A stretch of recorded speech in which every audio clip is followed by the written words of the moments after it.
Statistics. How long does it take to buy a house? How expensive is the most expensive real estate in different parts of the world?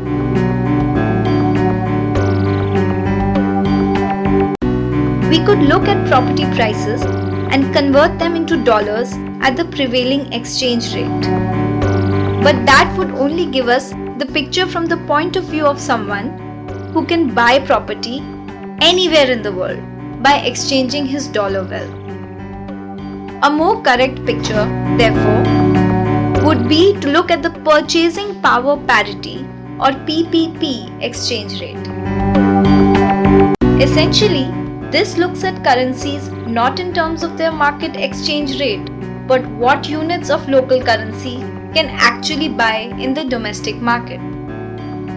For instance, a dollar may be equal to 60 rupees in the market, but 60 rupees can buy much more in India than a dollar can in the US. Economists have worked out that on these terms, a dollar in the US is really equivalent to 18 rupees. Similar figures have been worked out for other global currencies as well. When we convert property prices at these rates, we get a more realistic global comparison. However, this still doesn't take account of the fact that average incomes vary widely across countries. The average American earns almost $50,000, whereas the average Indian earns just $3,851 even at the PPP rate.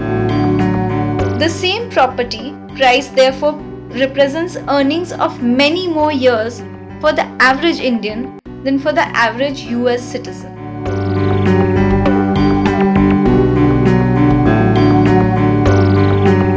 So, how many years of income will the average citizens of various countries have to use up to buy a 100 square meter flat in the most expensive areas in their respective countries?